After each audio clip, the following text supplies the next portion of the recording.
16th, 1978, a Thursday morning.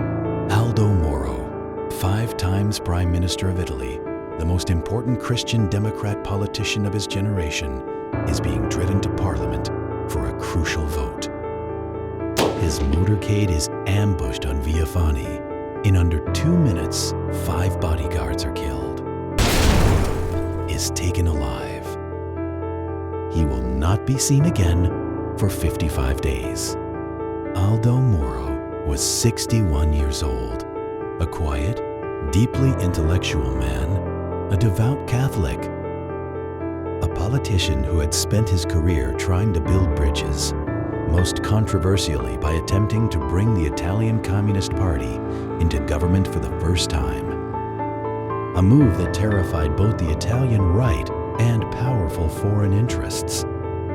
The kidnappers were the Red Brigades, Brigade Rossi, a far-left terrorist organization that had been waging war on the Italian state throughout the 1970s.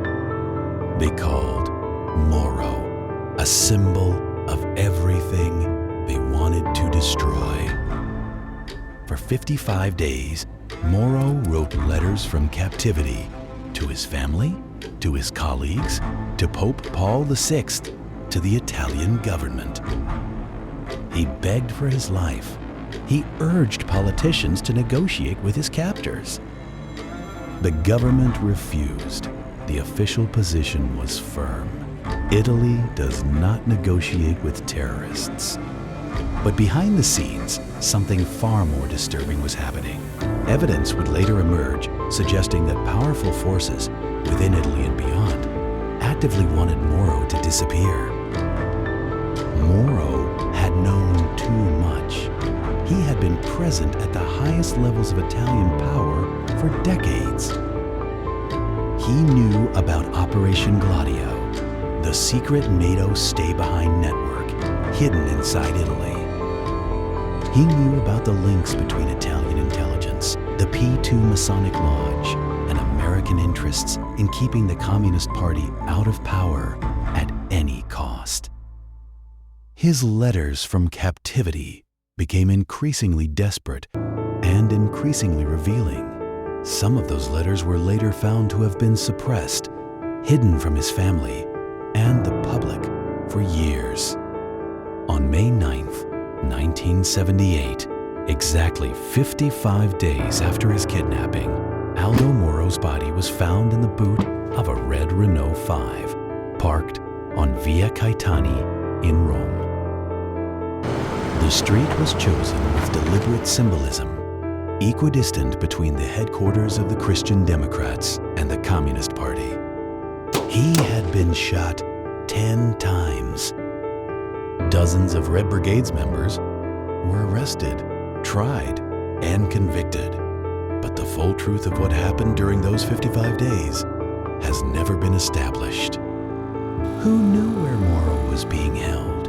Why was no serious rescue attempt ever mounted, despite intelligence reports that could have led to him? Who decided that Aldo Moro was more useful dead than alive? A parliamentary commission investigated for years. Its conclusions were careful and incomplete. New investigations were opened in the 2000s. New testimonies emerged. New doubts were raised. In 2016, one of the Red Brigade's members involved in the kidnapping stated publicly that the organization had received external assistance. From whom? He would not say. Aldo Moro is buried in a small cemetery outside Rome, as he requested. No state funeral, no grand monument. He had written in captivity that he did not want the men who abandoned him to stand over his coffin. They respected that wish at least. Italy has never fully answered the question that his family has asked for nearly 50 years. Why did no one save him? Thank you for watching Italian Shadows. If this story made you think, please subscribe, leave a like, and ring the bell.